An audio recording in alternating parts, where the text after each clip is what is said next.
உலகளவில் ஒரு பாரிய பிரச்சனையாக இருக்கக்கூடிய விஷயம்தான் பெரியடொன்டைட்டிஸ்ன்னு சொல்லப்படக்கூடிய கம் இன்ஃபெக்ஷன் சொல்லி பார்க்கலாம். குறிப்பாக எங்களோட பற்களை சூழ்ந்து நாங்கள் பார்த்தோம்னு சொன்னால் பற்களை பொறுத்த மட்டும் 2 வகையான டிஷ்யூஸ் இருக்குது. அங்கே ஹார்ட் டிஷ்யூஸ் அண்ட் சாஃப்ட் டிஷ்யூஸ்ன்னு சொல்லி 2 இருக்குது.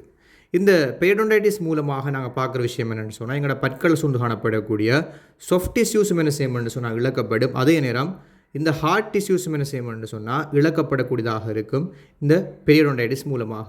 ஆரம்பத்திலேயே ஜிஞ்சுவைட்டிஸ் என்று சொல்லப்படக்கூடிய ஒரு நிலைமை ஏற்பட்டு இதண்ட சிவியரிட்டியாகத்தான் நாங்கள் என்ன செய்யலாம்னு சொன்னால் பெரியடொன்டைட்டிஸை பார்க்கலாம்.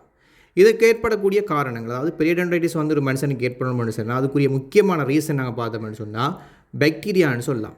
நாங்கள் நைட்டில் வந்துக்கிட்டு ப்ரஷ் பண்ணாமல் தூங்குறது, இதன் மூலமாக என்ன செய்யணும்னு சொன்னால் பாக்டீரியா வந்துட்டு ப்ளக்கை வந்துட்டு ஃபோம் பண்ணும். இந்த ப்ளக் தான் என்ன செய்யணும்னு சொன்னால் ஜிஞ்சுவைட்டிஸ் ஏற்படுறதுக்கு ரீசனாக இருக்கும். இந்த ஜிஞ்சுவைட்டிஸ் தான் அட்வான்ஸ் ஆகும்போது பெரியடொன்டைட்டிஸாக வரும். இதுக்கு இன்னொரு ரீசன் வந்து பார்த்தோம்னு சொன்னால் புவர் ஓரல் ஹைஜீன், நாங்கள் ஒழுங்கான முறைக்கு பற்களை பராமரிக்காமல் இருக்கிறது.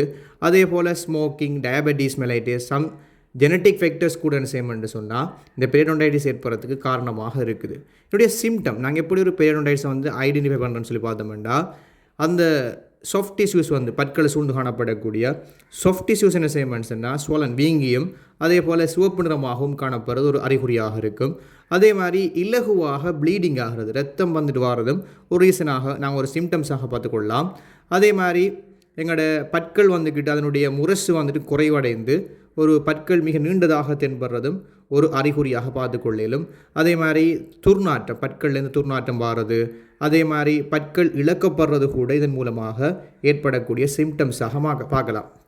ஸோ இதனுடைய கம்ப்ளிகேஷன் ஒரு இந்த பெரியடொன்டைட்டிஸ் ஏற்படுமாக இருந்தால் இந்த அடுத்த கட்டம் நாங்கள் ட்ரீட் பண்ணாமல் விடுவோமாக இருந்தால் அந்த பல்லு வந்துக்கிட்டு நாங்கள் இழக்கிறதுக்கு ஒரு ரீசனாக வந்துட்டு இருக்கும். இதுக்குரிய ட்ரீட்மெண்ட்டை பார்த்த மாட்டோம். முதலாவது நாங்கள் நீங்கள் டென்டிஸ்ட்டை போக வேண்டியிருக்கும். டென்டிஸ்ட்டை போய் ஸ்கேலிங்னு சொல்லப்படக்கூடிய அந்த பற்களை க்ளீன் பண்ணக்கூடிய விஷயத்தை நீங்கள் பார்த்துக்கொள்ளலாம்.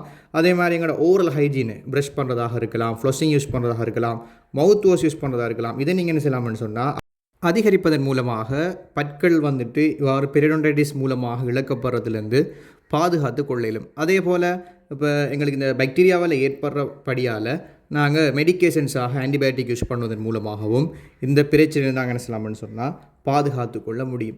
இது இன்னும் சிவியராக போகுமாக இருந்தால் நாங்கள் கம் சர்ஜரி அல்லது வந்துட்டு போன் கிராஃப்டிங் செய்ய வேண்டிய ஒரு தேவை வரும். எனவே எங்களோட பற்களை பாதுகாத்து கொள்வதற்கு ஆரம்ப கட்டத்திலேயே நாங்கள் என்ன சொல்லணும்னு சொன்னால் இந்த பெரியடொன்டைட்டிஸ் ஏற்படுறதுல ஆரம்ப கட்டமாக ஜிஞ்சுவைட்டிஸாக வரதுக்கு முன்பாகவே நாங்கள் என்ன சொல்லணும்னு சொன்னால் ஸ்கேலிங் பண்ணியோ அல்லது வந்துக்கிட்டு ஒழுங்கான ஒரு ஓரல் ஹைஜீனை பின்பற்றியோ இதிலேருந்து பாதுகாத்து கொள்ள வேண்டும் என்று நாங்கள் கேட்டுக்கொள்ளலாம்.